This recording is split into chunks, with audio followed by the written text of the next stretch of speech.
안녕하세요. 마인드TV 안상현입니다. 한국 애니어그램 협회에서 지난번에 산드라 마이틀이 특강이 있었습니다.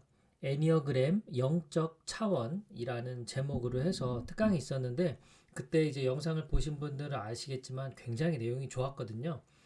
그런데 이제 감사하게도 이렇게 자료를 만들어서 영한본을 그때 이제 영어로 강의를 하셨고 그 밑에 자막이 한글로 달려 있었습니다. 그러니까 그거를 협회 측에서 다 번역을 해서 자막 작업을 하신 거죠. 굉장히 감사할 일인데 또 감사하게도 그 영한본 번역했던 자료를 PDF 파일로 주셨어요. 그래서 오늘은 그 내용을 산드라 마이트리 강연을 못 들으신 분들을 대신해서 제가 한번 그 강연 내용을 그대로 읽어 드릴까 합니다.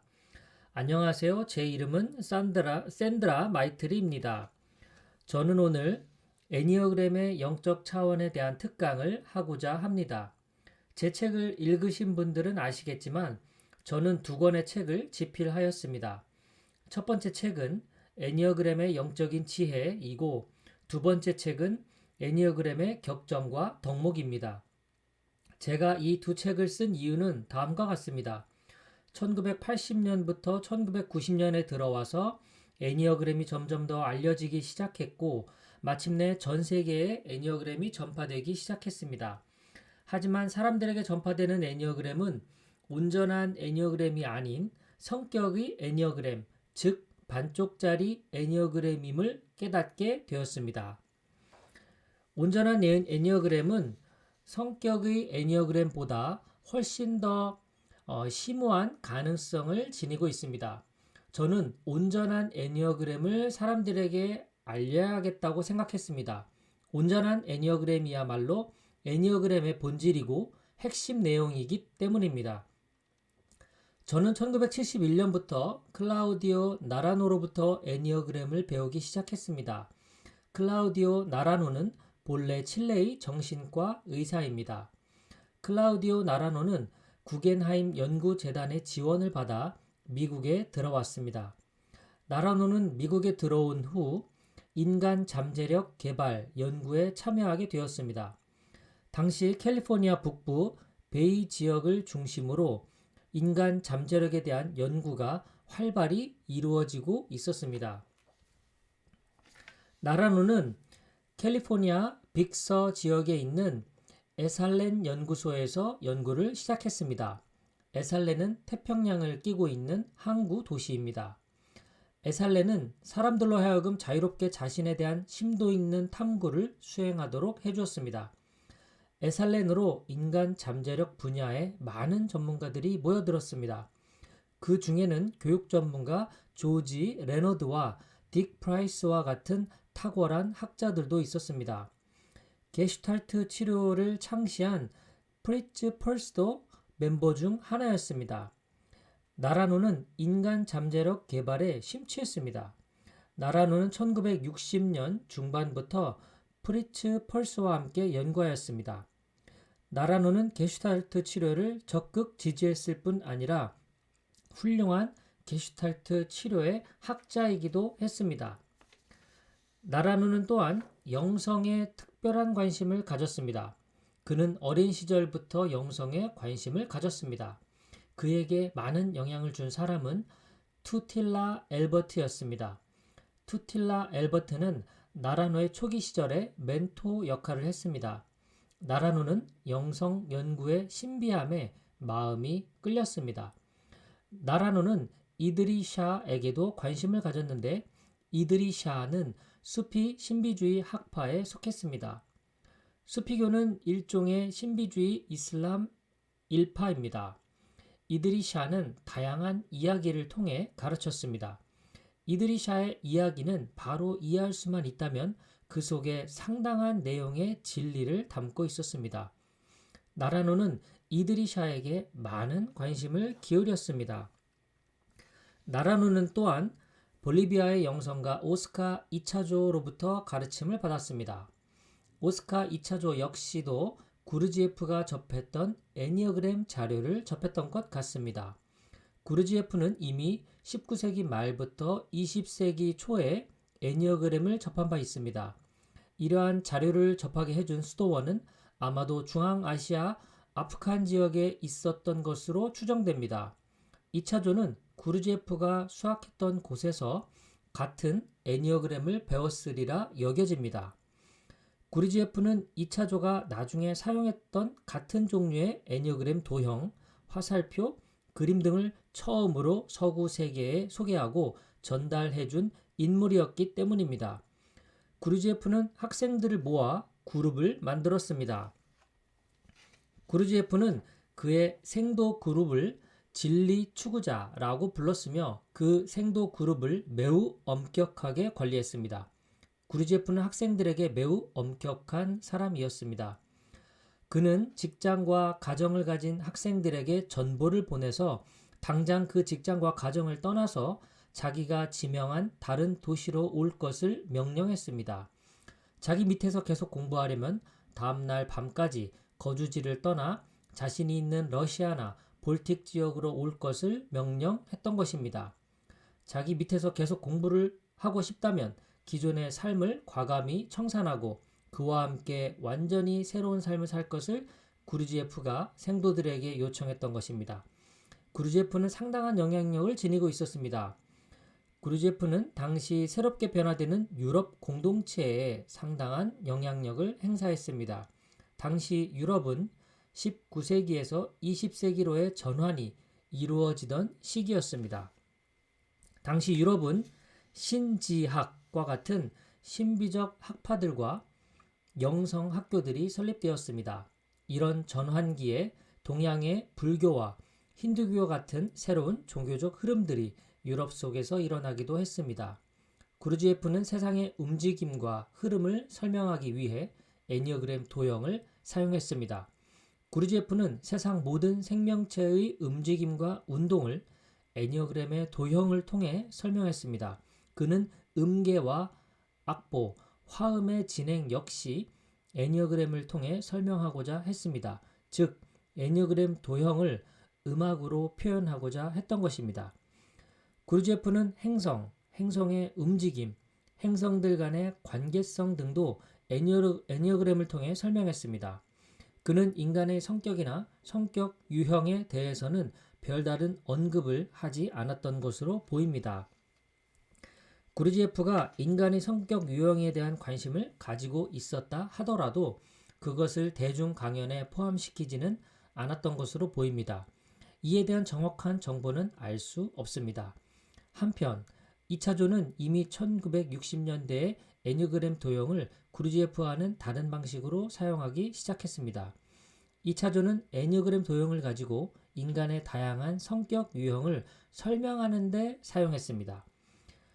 2차조는 또한 애니어그램 도형을 바탕으로 인간 성격의 변형에 대해 언급하였습니다.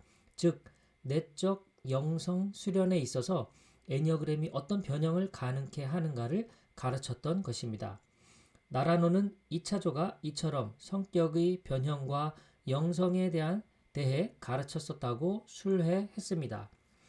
저는 1971년부터 나라논에게서 애니어그램을 배웠습니다. 나라노가 2차조로부터 배운 것을 나는 다시 나라노에게서 배웠습니다. 2차조가 설립한 아리칸 스쿨에서 가르쳤던 의식의 발달 수준 및 발달 체계는 애니어그램의 의식 수준 및 체계와 서로 상응하고 있음을 볼 수 있습니다. 하지만 나는 2차조의 의식 발달 수준 및 발달 체계에 대해서는 잘 알지 못합니다. 2차조의 의식 체계에 대해서는 기본 지식만 있을 뿐입니다. 나는 22살의 젊은 나이에 나라논을 만났습니다. 나는 예술학교에 다니고 있었고 인생에 대한 답을 찾고 있었습니다. 내 인생에서 어려운 시기에 놓여 있을 때 나라논을 만나게 되었습니다. 당시에 나는 너무나 불행했고 이 불행감을 극복할 수 있는 길을 찾고자 했습니다.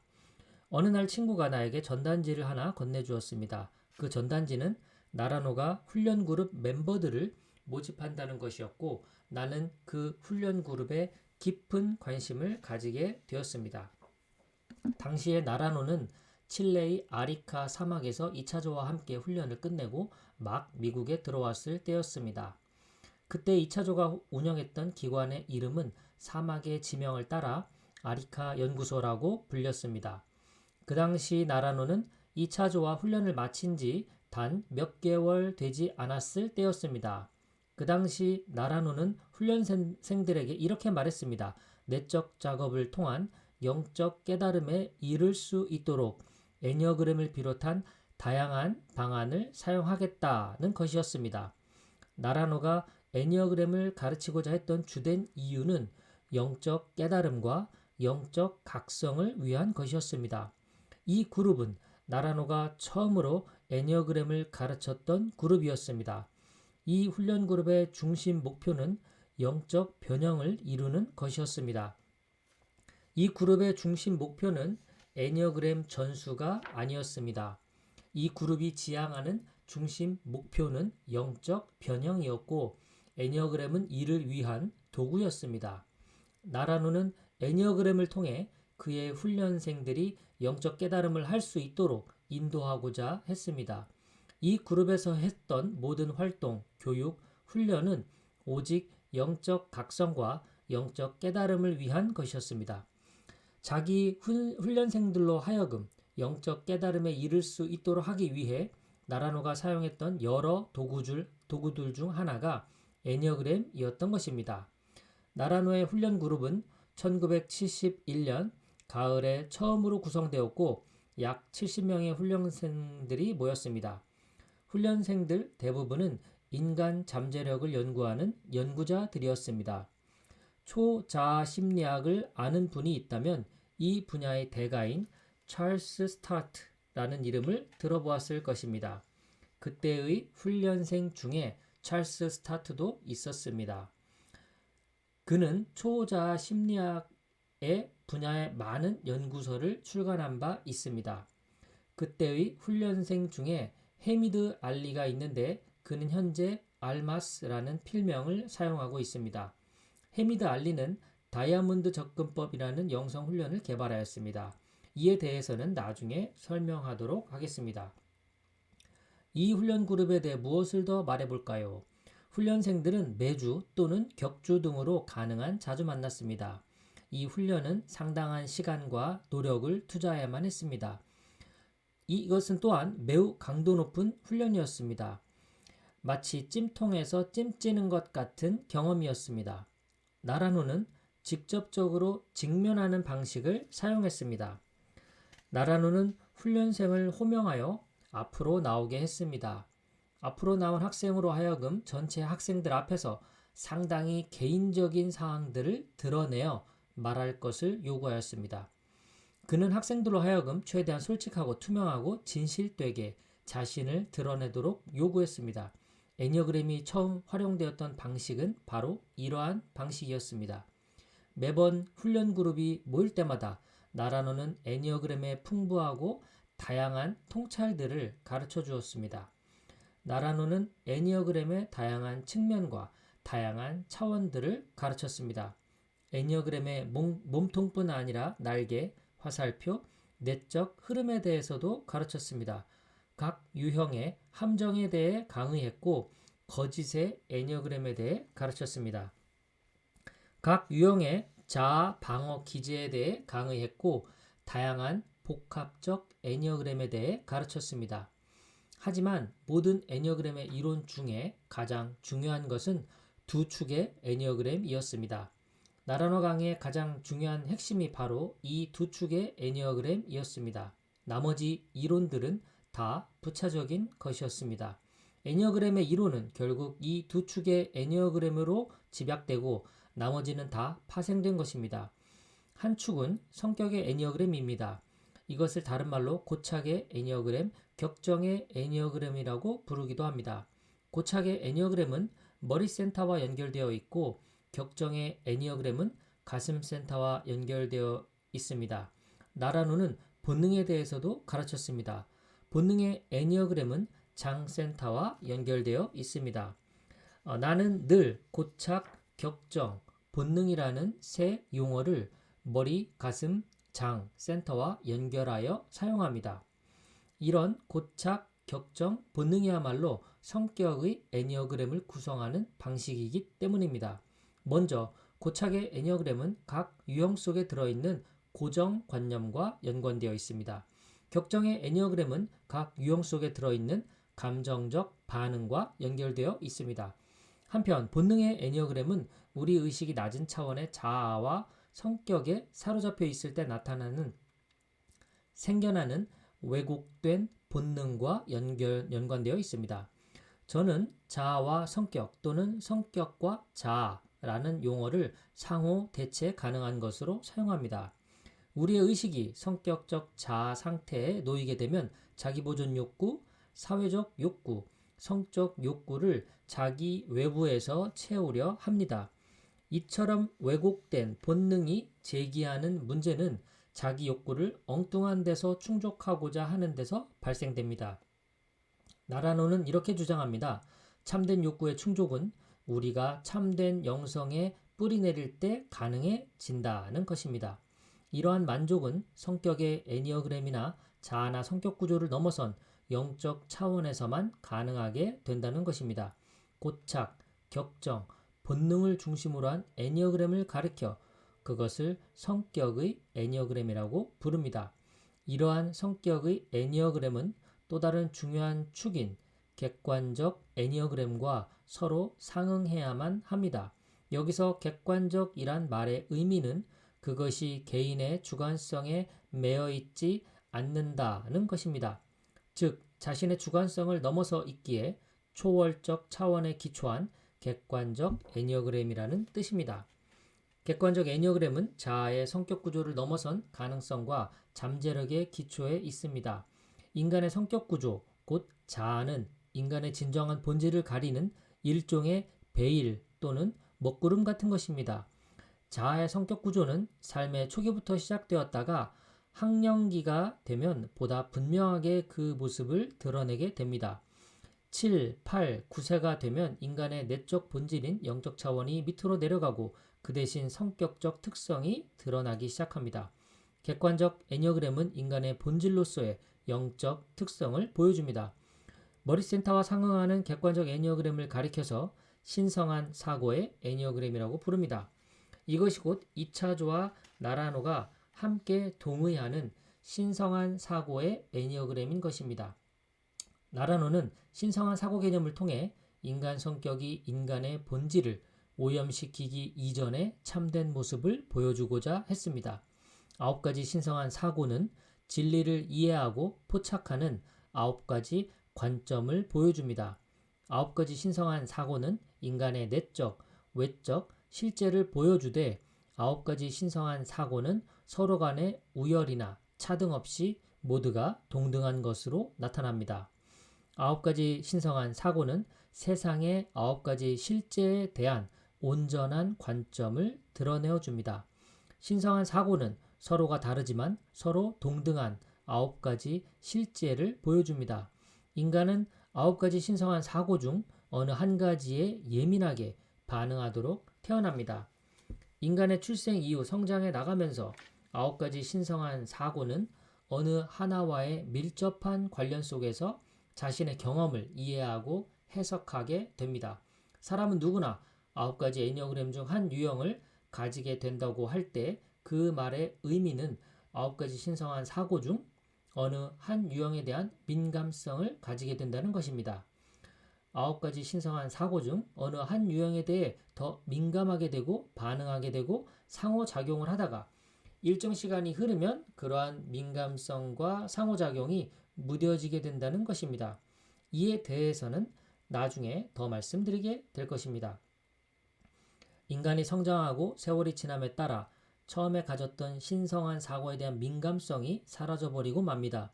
그 결과 인간은 모두가 9가지 왜곡된 관점 중 하나에 빠져들게 됩니다. 이것이 곧 애니어그램 9 유형 속에 나타나는 고착인 것입니다. 애니어그램에 대한 기본 지식이 있는 분들은 지금 제가 하는 말을 충분히 이해하실 겁니다. 아이고 긴데요 내용이. 잠시 물 좀 마실게요.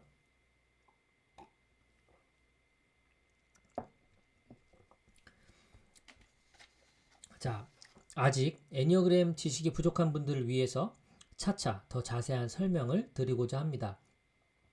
어쨌든 간에 기본적으로 계몽된 관점으로서의 신성한 사고는 머리센터와 상응합니다. 신성한 사고는 일종의 관점과 같은 것으로서 참된 실제를 볼 수 있음을 의미합니다. 신성한 사고는 어떠한 특별한 의식 상태를 가리키는 것이 아닙니다.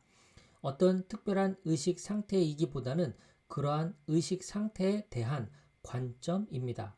이에 대해서 나중에 좀 더 살펴보겠습니다. 지금은 객관적 애니어그램에 대한 큰 그림을 먼저 보고자 합니다. 이제 가슴센터와 상응하는 객관적 애니어그램에 대해 살펴봅니다.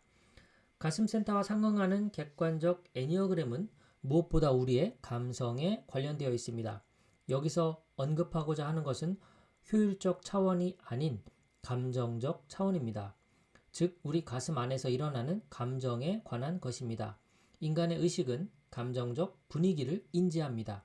객관적 애니어그램 속에 나타나는 가슴 센터는 바로 이러한 것입니다. 객관적 애니어그램과 상응하는 가슴 센터가 곧 격정이 아닌 미덕을 드러내기에 이러한 애니어그램을 가리켜 미덕의 애니어그램이라고 부릅니다. 미덕 또는 덕목이란 우리 안의 감성적 차원을 의미합니다. 우리의 의식 수준이 높아짐에 따라 우리가 더 영적인 사람이 되고 이러한 영적 차원은 우리의 감성에 영향을 미칩니다. 미덕이란 일종의 영적 감정 같은 것입니다. 이것을 어떻게 표현할 수 있을까요? 미덕은 일종의 영적 분위기와 같은 것입니다. 미덕은 격정이라는 불순물이 깨끗하게 정화된 감정적 상태를 의미합니다. 이렇게 표현할 수 있겠습니다. 마음속 격정이 적어질수록 우리 의식 속에 미덕이 더 자라나게 된다는 것입니다. 이것에 대해서도 나중에 설명하도록 하겠습니다. 이제 장센터, 즉 본능으로 넘어가 봅니다. 인간의 왜곡된 본능은 다음과 같은 세 가지 모습으로 나타난다고 나라노는 설명합니다. 왜곡된 본능은 첫째, 자기보존 혹은 생존 욕구, 둘째, 사회적 욕구, 셋째, 성적 욕구로 나타납니다. 지그문트 프로이드는 인간에게 두 가지 본능적 욕구가 있음을 명확히 밝힌 바 있습니다. 그 중 하나는 성적 욕구로서의 리비도 에로스입니다. 또 하나는 생존의 욕구입니다. 애니어그램은 프로이드가 말한 성적 욕구 및 생존 욕구 외에 한 가지를 더 추가합니다. 그것은 사회적 욕구입니다. 생존 욕구는 쉽게 밖으로 나타납니다. 생존 욕구는 지극히 인간적인 것이며 인간 몸속에 내재되어 있습니다. 생존 욕구는 어떻게 해서든 살아남고자 하는 인간의 모습을 잘 보여줍니다. 우리의 성격과 에고는 어떻게 해서든 우리의 몸을 지키려 합니다. 어떻게든 몸을 지켜야 한다는 것은 우리의 성격 및 자아의 확고한 신념입니다. 어떤 성격 유형이든 상관없이 모든 사람은 내 몸이 곧 나라는 신념으로 살아갑니다. 매우 강력한 신념입니다. 우리의 영적 경험이 아무리 심오하다 해도 우리가 곧 사랑의 존재임을 경험한다 해도 우리는 결국 텅 빈 공허임을 경험하고 아무리 깊은 영적 경험을 해도 그러한 영적 상태에서 빠져나오는 순간 어김없이 육체의 생존으로 돌아갈 수밖에 없습니다. 우리의 성격 유형이 무엇이든 간에 육체의 생존 본능은 성격 구조 속에 깊이 박혀 있습니다. 그만큼 생존 본능은 그 이후에 파생되는 성적 본능과 사회적 본능의 토대가 됩니다. 프로이드는 인간의 강력한 욕구로서 생존 욕구와 성적 욕구를 강조한 반면 사회적 욕구를 강조하지 않았습니다. 하지만 애니어그램은 인간의 사회적 욕구를 강조합니다. 인간은 기본적으로 사회적 존재이기 때문입니다. 인간은 결코 혼자서는 생존할 수 없습니다. 인간은 사회적 존재이며 서로가 서로를 필요로 합니다. 인간은 태어남과 동시에 자신을 돌봐줄 어머니, 가족 등의 양육자를 필요로 합니다. 가족, 종족, 국가 등 사회적 그룹에 소속됨으로써 인간의 생존 가능성은 훨씬 높아집니다. 가족, 종족, 국가 제도라는 것이 이미 인간의 사회적 욕구의 외적 증거입니다. 앞서 말씀드린 것처럼 사회적 욕구는 자기보존 욕구로서의 파생된 것입니다. 성적 본능 역시 자기보존 본능과 연결되어 있습니다. 다윈의 주장처럼 성적 본능은 자기 및 자기 종족을 보존하려는 욕망을 보여줍니다. 인간을 포함한 모든 생명체의 짝짓기 본능은 자기 종족 보존 욕망에 뿌리를 두고 있습니다. 다시 말하자면 성적 본능 역시 자기 보존 본능에서 파생된 것입니다. 이제 객관적 애니어그램의 특성에 대해 다시금 말씀드립니다.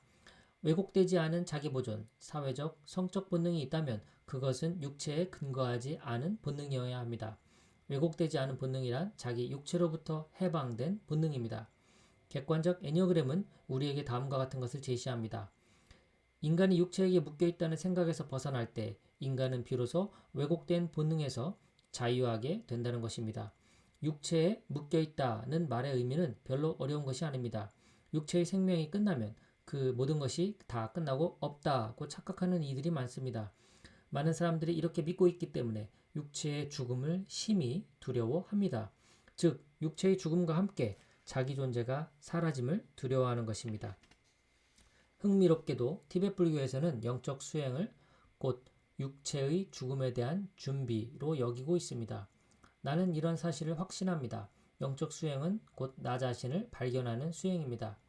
내가 누구인가를 정확하게 그리고 분명하게 아는 것이 곧 영적 수행입니다. 내 숨이 멈추고 흙으로 돌아가거나 내 육신이 이 세상에 없더라도 나는 누구인가 하는 나의 정체성은 결코 사라지지 않습니다. 모든 영적 전통은 이렇게 가르칩니다.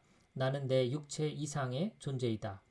우리가 잠시 세상에서 머무는 동안 우리의 영 또는 우리의 혼이 육체에 생명을 부여합니다.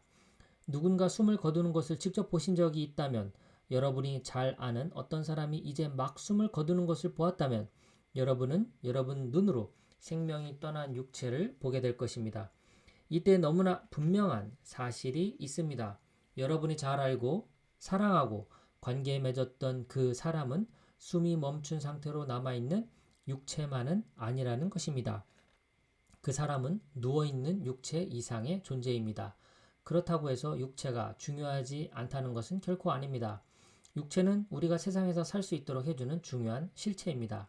우리의 육체는 우리의 영이 계속해서 발전하고 심화될 수 있도록 도와주는 통로입니다. 우리의 육체는 우리가 배우고 성장하고 지혜롭게 되도록 해주는 통로입니다. 성격의 애니어그램과 객관적 애니어그램은 본질적으로 서로 연결되어 있습니다.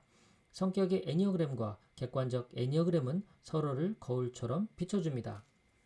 성격의 애니어그램은 그 자체가 본질이 아니고 단지 현상일 뿐입니다. 성격의 애니어그램은 우리가 객관적 애니어그램으로부터 단절될 때 나타나는 왜곡된 현상일 뿐입니다. 성격의 애니어그램은 우리가 영적 애니어그램으로부터 단절될 때 머리, 가슴, 장, 행동, 느낌, 사고가 어떻게 변질되는 가를 보여줍니다. 객관적 애니어그램은 우리에게 다음과 같은 것을 가르쳐줍니다. 즉, 우리가 잃어버린 영적 차원을 회복할 수만 있다면 우리의 본질을 회복함으로써 우리의 자신과 현실을 새로운 눈으로 볼 수 있게 된다는 것입니다. 객관적 애니어그램을 더 깊이 다루기 전에 나라노가 했던 말을 상기하고 싶습니다.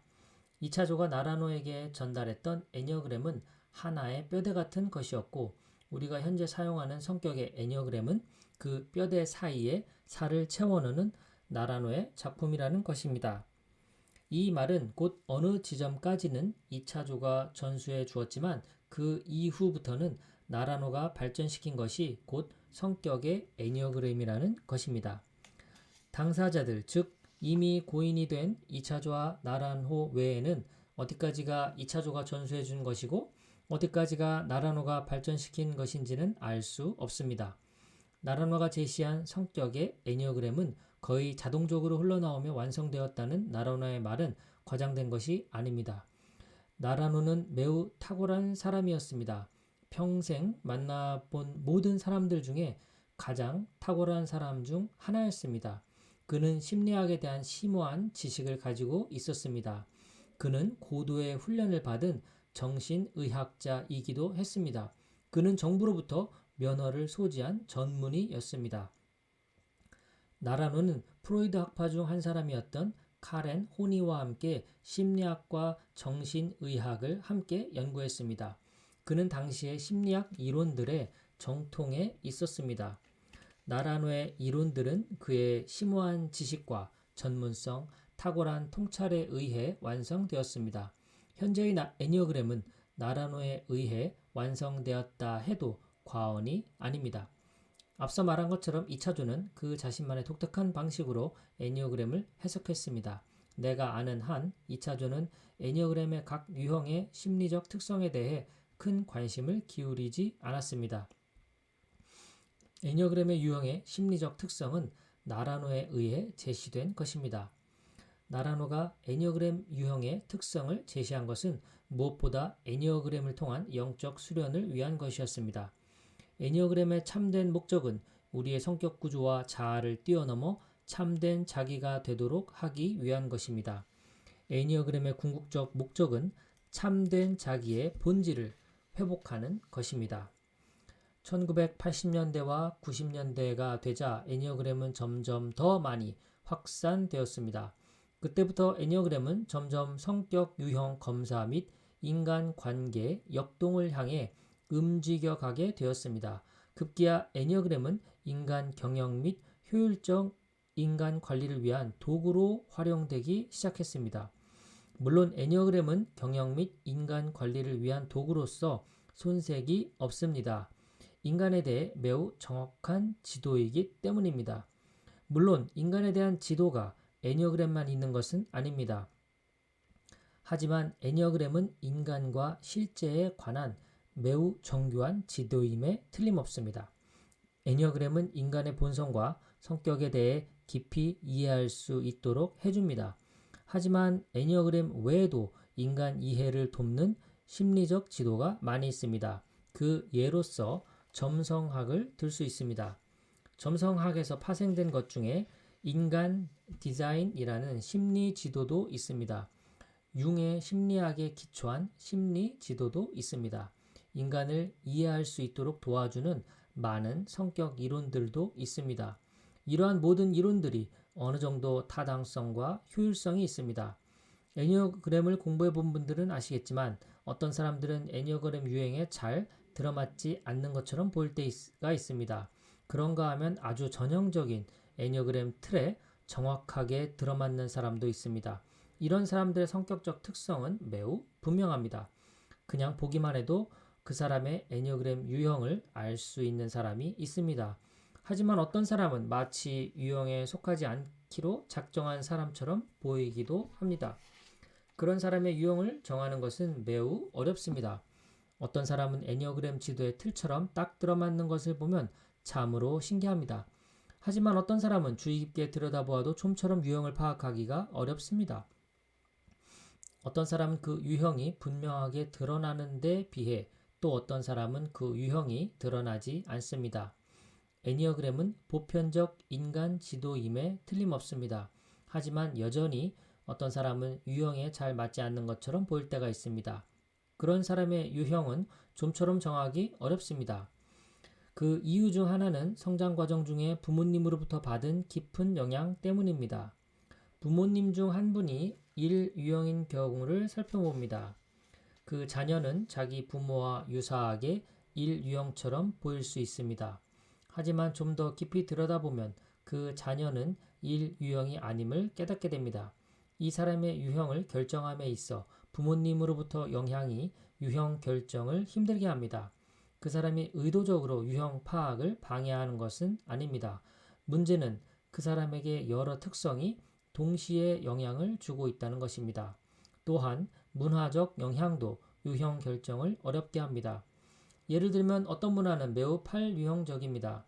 각 나라의 문화에 따라 4, 1, 9 유형적 특성이 그 나라 사람들에게 은연중 들어 있습니다.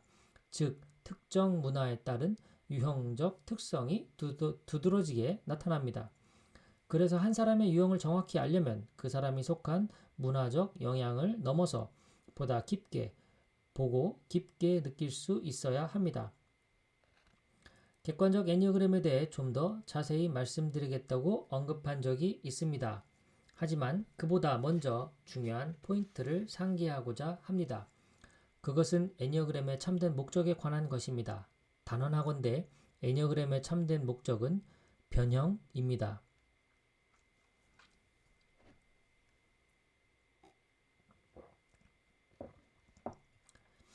애니어그램의 참된 목적은 단순한 개량이나 성장이 아닙니다. 즉, 더 나은 2유형이나 더 나은 6유형을 만들려는 것이 아닙니다. 애니어그램의 참된 목적은 인간의 성격 구조를 넘어 참된 자유를 얻을 수 있게 하는 것입니다. 애니어그램의 참된 목적을 달성하려면 객관적 애니어그램을 분명히 이해할 수 있어야 합니다. 애니어그램의 참된 목적 달성은 단지 애니어그램 공부만으로는 이루어지지 않습니다. 성격 구조로부터의 해방은 지적, 인지적 훈련만으로 이룰 수 없기 때문입니다. 저는 앞에서 인간을 구성하는 세 가지 센터를 소개했습니다. 인간을 구성하는 세 가지 센터에 대한 언급은 살문이라는 중앙아시아 수도원의 문서에도 나와 있습니다. 살문은 애니어그램을 위한 기본 자료가 발굴된 곳으로서 이 자료가 곧 인간을 장, 가슴, 머리 센터로 구성된 존재임을 밝히고 있습니다. 이 외에도 네 번째 센터가 있는데 이것은 머리 센터를 넘어선 초월 센터입니다. 네 번째 센터, 즉 초월 센터는 장, 가슴, 머리가 모두 열려야만 비로소 열립니다. 여기에서 열린다는 것은 성격 구조에서 해방되는 것을 의미합니다. 무엇보다 장 센터가 활성화될 때 네 번째 센터, 초월 센터가 활성화됩니다. 인간의 내적 생명을 깊이 느낄 수 있을 때, 내적 생명이 역동화될 때 비로소 네 번째 센터, 초월 센터가 활성화됩니다. 이것을 좀 더 설명해 보겠습니다. 인간은 장 센터가 중요합니다. 자기 몸속의 생명과 기운을 느끼기 위해 먼저 장 센터를 느끼고 장 센터가 열리는 것이 중요합니다. 앞에서 우리는 결코 몸이 아니다, 우리는 몸 이상의 존재임을 강조하고는 또다시 몸과 장 센터의 중요성을 말하는 것이 일종의 모순이나 역설처럼 느껴질 수 있습니다. 하지만 자기 몸에 온전히 기초하는 것은 대단히 중요합니다. 자기 몸에 온전히 기초할 때 비로소 자신의 머리에서 해방될 수 있기 때문입니다. 또한 자기 몸에 온전히 기초할 때 가슴의 격정에서 벗어나 지금 여기에 현존할 수 있습니다. 장센터는 우리가 자기 몸속의 내적 생명을 느낄 수 있도록 도와줍니다. 즉, 우리의 내적 생명을 역동적으로 느낄 수 있게 해줍니다. 이것은 마치 세상의 모든 것을 만지고 냄새 맡고 감지할 수 있도록 몸의 전 감각을 사용하는 것과 같습니다. 열린 장센터는 물질 세계가 아닌 영적 세계에 대한 인식과 감각을 가능하게 해줍니다. 열린 장센터의 감각은 우리의 의식, 내적 생명, 내적 삶을 느낄 수 있게 해줍니다. 열린 가슴센터는 자동 반응적 감정이나 반작용으로부터 우리를 자유케 해줍니다. 자동 반응적 감정이나 반작용이란 곧 우리 가슴에 들어있는 미숙한 격정들을 의미합니다. 우리 가슴의 격정들은 다음과 같습니다. 1유형의 분노, 2유형의 자만, 3유형의 기만, 4유형의 시기, 5유형의 인색, 6유형의 두려움, 7유형의 탐닉, 8유형의 정욕, 9유형의 나태입니다. 이러한 격정들은 모두 외부 자극에 대한 자기식의 주관적 반작용에 불과합니다. 이런 격정들은 외부 자극에 의해 일어나는 자기의 주관적 반응입니다. 자신의 주관적 해석과 상관없이 존재하는 참된 실제를 왜곡시킵니다. 이런 격정들은 열린 개방성 및 객관적 실제에서 벗어나 있습니다. 열린 머리센터는 열린 시각과 깨어난 관점으로 실제를 볼 수 있게 해줍니다. 열린 장, 가슴, 머리의 예를 들어보겠습니다. 예를 들어 9유형은 깨어나면 깨어날수록 모든 인간 및 모든 삶은 결국 사랑임을 자각합니다. 깨어난 9유형에게 지금 여기 존재하는 것은 사랑입니다. 즉 선하고 긍정적인 사랑입니다. 그렇다고 해서 세상의 모든 것과 모든 일들이 선하고 아름답다는 것은 아닙니다. 여기에서 말하고자 하는 것은 곧 세상과 인간의 근원 및 토대는 선이며 사랑이라는 것입니다. 이는 심오한 깨달음입니다. 이러한 심오한 인식이 가능하려면 표면의 격동을 넘어서 깊은 의식 속으로 들어가야 합니다. 세상에 일어나는 끝없는 사건과 사고의 현상을 넘어서야 합니다. 사람들이 보이는 외적 모습을 넘어 모든 사람과 사물의 근원 속으로 들어갈 수 있어야 합니다. 즉, 왜곡되기 이전에 원래의 근원적 모습을 볼 수 있어야 합니다. 사람들은 세상에서 살아가는 동안 근원적 모습에서 왜곡됩니다. 그들의 근원적 선함이 왜곡된다는 것입니다. 이것이 우리가 살아가는 엄연한 현실입니다. 또한 일유형의 예를 들어봅니다. 일유형의 신성한 사고는 신성한 완전입니다. 신성한 완전이란 모든 사람 및 모든 것들이 근원적으로 올바르다는 것입니다. 사람을 비교하는 것 자체가 각 사람 고유의 근원적 실제를 바로 보지 못하고 있음을 말해줍니다. 일유형의 신성한 완전은 우리에게 다음과 같은 교훈을 줍니다. 불교나 선불교에서는 모든 것이 자신만의 그러함의 실제 모습을 지니고 있음을 인정합니다. 자신만의 그러함, 본래적 발음을 인식하기는 결코 쉽지가 않습니다. 이런 의미에서 신성한 완전이란 매우 심오한 뜻을 지닙니다. 신성한 완전이란 영적인 눈을 통해서만 볼 수 있습니다. 모든 사람과 사물을 영적 근원적 관점에서 볼 수 있을 때 비로소 신성한 완전을 깨닫게 됩니다. 미덕도 마찬가지입니다. 미덕은 진정한 자기 실현을 통해 이루어지는 내적 덕목과 같은 것입니다. 이러한 미덕은 영적 차원을 놓치지 않고 살아가는 사람에게서만 찾아볼 수 있습니다. 달라이 라마의 예를 들어봅니다. 달라이 라마에게서 찾을 수 있는 대표적 미덕은 겸손입니다. 그는 자기를 자랑하거나 자기 이미지를 억지로 만들어내지 않습니다. 그에게는 자기 과장이 전혀 없습니다. 여기에서 자기 과장이란 일종의 자만이라는 격정입니다. 그에게는 어떤 질투나 시기심도 보이지 않습니다. 그는 남과 자신을 차별하거나 자신의 독특성을 과시하려 하지 않습니다. 그는 스스로 특별한 사람이 되려 하지 않습니다. 그는 자신이 다른 사람들과 똑같은 평범한 사람일 뿐이라는 느낌을 지니고 있습니다. 그에 대한 많은 일화들이 있습니다. 그가 멋진 호텔에서 강연을 마친 후 그저 방을 청소하는 직원들과 평범한 일상적 대화를 나누는 모습을 보여줍니다. 청소 직원들에 대해 어떤 편견도 없이 그들을 있는 모습 그대로 인정하고 동등하게 대화하는 것입니다. 그들의 외적 역할이나 직분과 상관없이 존재하는 그들의 소중한 본성을 존중하는 것입니다. 미덕은 자신의 본질, 참된 자아를 발견함으로써 생겨나는 감성적 분위기 또는 감성적 스타일 같은 것입니다. 미덕은 우리 의식이 영적 토대 위에 바로 기초할 때 형성됩니다. 이 영적 토대는 우리의 본성인 동시에 우리의 존재의 근거입니다. 제가 나란호로부터 배운 애니어그램은 의식의 표면을 넘어 가장 깊은 곳에 있는 진정한 나를 발견할 수 있게 해주는 애니어그램이었습니다. 우리가 경험하는 성격 및 성격 구조는 수면 위의 피상적인 얇은 층에 불과합니다. 우리가 내면 깊이 들어가면 들어갈수록 우리의 참된 모습, 근원적 모습을 볼 수 있게 됩니다. 어떤 종교에서는 이러한 근원적 모습을 신성이라고 부릅니다. 이러한 관점에서 볼 때 성격의 애니어그램 곧 심리적 애니어그램은 우리 의식의 겉껍질을 공부하는 것에 불과합니다.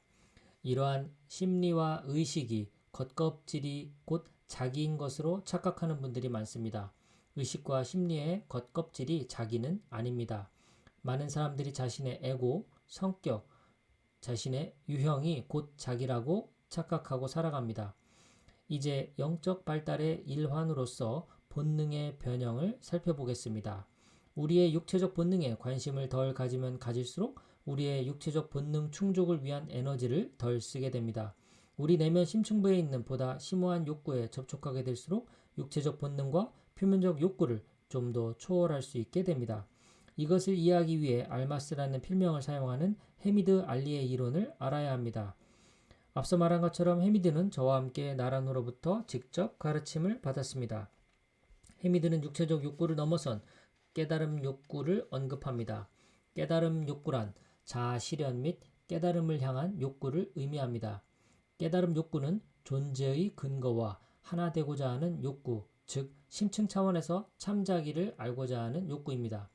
이러한 영적 욕구가 곧 깨달음 욕구입니다. 진정한 깨달음이 가능해질 때 우리 삶의 중심이 바로 서게 됩니다.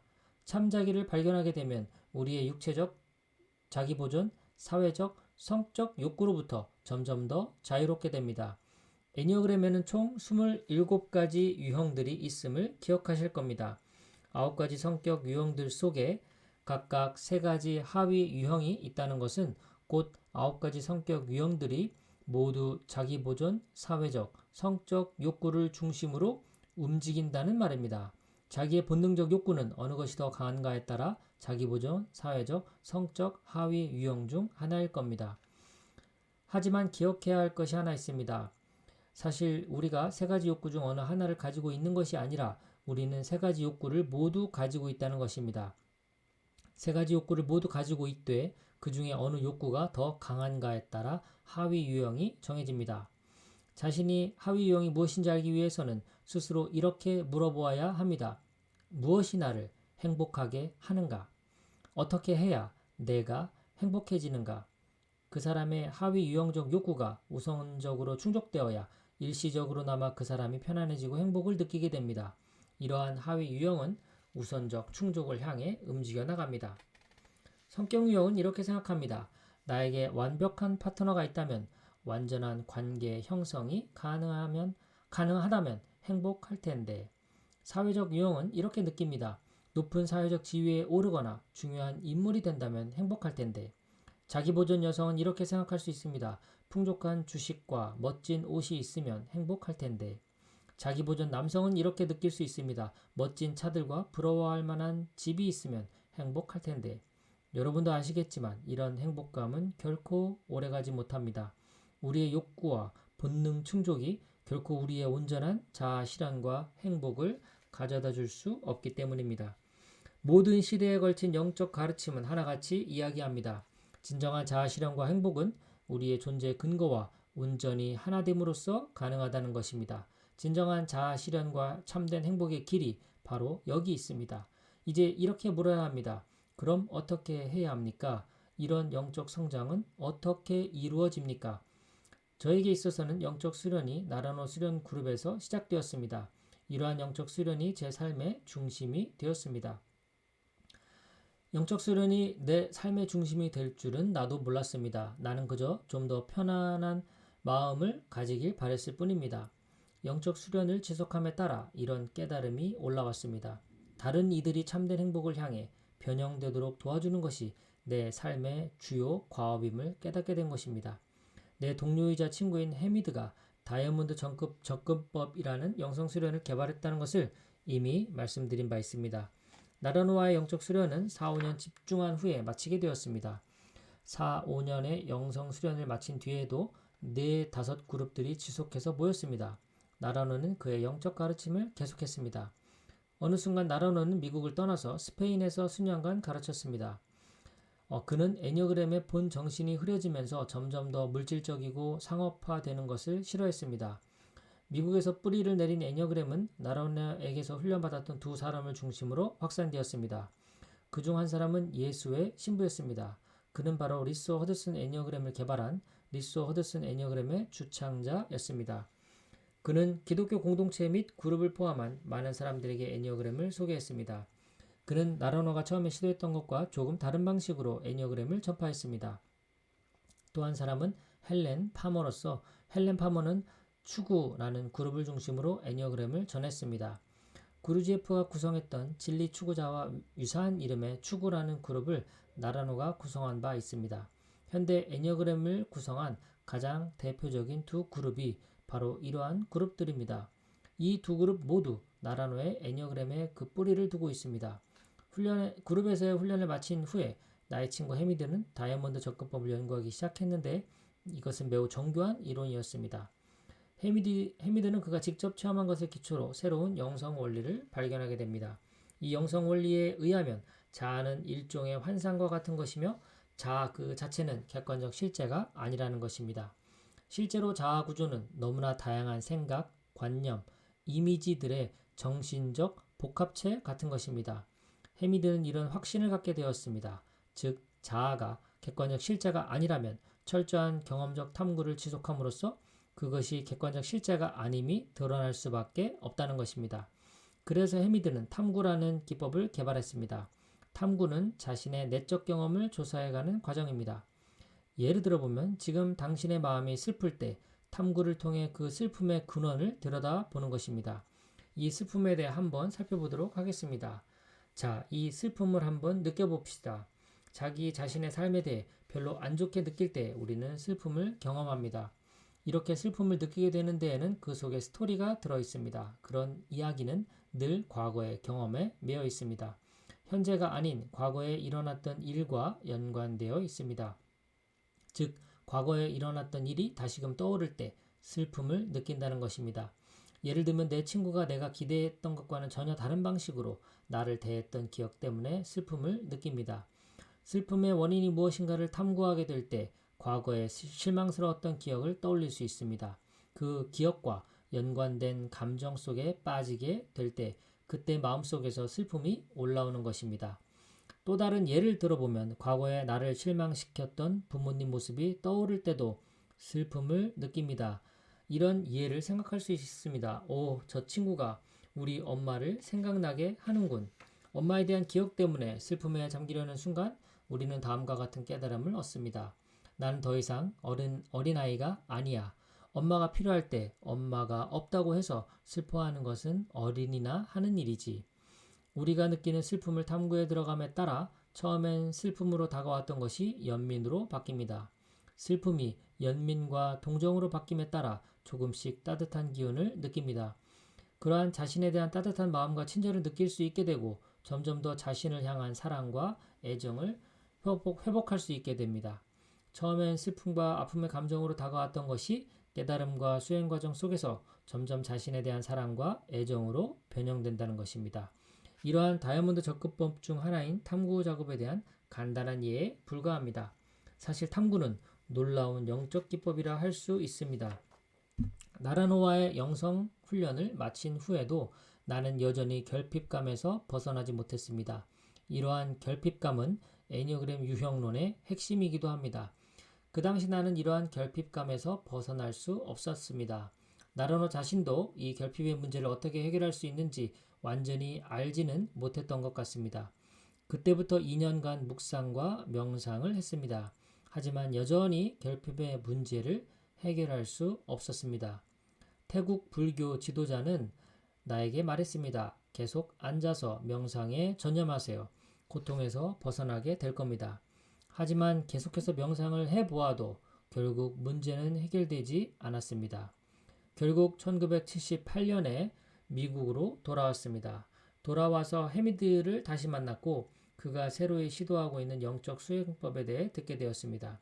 그 수행법을 우선 나 자신을 위해 적용해 보았습니다. 참으로 놀라웠습니다. 나의 문제가 무엇이든 간에 그것을 우회하거나 초월하지 않고 그 문제의 심연을 파고 들어가고자 시도했습니다. 해미드는 그 수행법을 가리켜 내적 깨달음을 향한 다이아몬드 접근법이라고 불렀습니다. 우리는 그것을 다이아몬드 경로라고 부릅니다. 수년간의 수행 끝에 나는 영성교사가 되었습니다. 내가 영성교사가 된 것은 나라노와 함께 시작했던 오랜 영성 수련의 열매요 결과입니다. 분명한 것은 나라노는 심리와 영성을 하나로 통합해낸 개척자라는 사실입니다.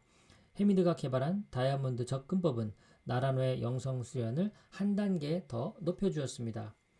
다이아몬드 접근법은 사람들로 하여금 자신의 성격 구조를 넘어설 수 있게 해줍니다. 다이아몬드 접근법은 사람들로 하여금 자신의 본성에 기초할 수 있게 해줍니다. 제가 직접 체험한 것입니다. 저의 체험을 토대로 벌써 32년째 다른 사람을 가르치고 있습니다. 내가 애니어그램을 사용하고 가르치게 된 맥락을 여러분과 공유하고 있습니다. 여러분의 본 정신에 부합함으로써 자기 성격과 자신의 삶에 참된 변화가 일어나려면 반드시 영적 수련이 함께 이루어져야 합니다. 몇 차례 강조한 것처럼 애니어그램 지식 자체가 변형을 일으키는 것은 아닙니다. 애니어그램을 통한 변형은 애니어그램의 지혜를 직접 실천하고 체감할 때 가능하게 됩니다. 애니어그램은 심오한 것이 되어야 합니다. 여러분의 성격 유형 속에 깊이 박힌 습관과 고착으로부터 벗어날 수 있어야 합니다. 이것은 단순한 지적 공부를 통해 이루어지지 않습니다. 참된 변화는 깊고도 오랜 과정을 통해 이루어집니다. 애니어그램을 통한 심오한 경험이나 높은 의식을 경험하는 것은 가능합니다. 하지만 내적, 외적 세계가 변형되는 것은 그리 쉽게 이루어지지 않습니다. 오랜 기간에 걸쳐 이루어지기 때문입니다. 이러한 변형의 과정은 내 삶에 있어 가장 값지고 보람있는 일이었습니다. 이러한 변형이 내 사역의 중심이고 이러한 변형이 내가 가장 관심 있는 주제입니다. 이제 강의를 마쳐야겠습니다. 이제 여러분의 질문을 듣고 여러분의 질문에 응답하는 시간을 갖고자 합니다. 네, 산드라 마이트리가 90분 동안 강의했던 내용을 제가 좀 빠른 목소리로 해서 대략 1시간 정도 녹음을 해 봤습니다. 그날 강의를 못 들으셨던 분들 안타깝지만 제가 녹화한 이 영상으로라도 대신 강의를 들어보셨으면 합니다. 실제 그녀의 음성으로 듣는 것이 훨씬 그녀가 말하고자 하는 내용을 온몸으로 전달받을 수 있겠지만 다시 듣기가 어려우니 이렇게라도 대신 하면 어떨까 싶습니다. 한국 애니어그램 협회 다시 한번 감사드립니다. 이렇게 대단한 강연을 만들어 주신 것도 고맙고 그리고 그 강연 내용을 영어와 한글 영한본을 또 PDF 파일로 해서 또 나눠 주신 것에 대해서도 크나큰 감사의 인사 다시 한번 드립니다. 영상 마치겠습니다. 편안한 하루 되십시오. 감사합니다.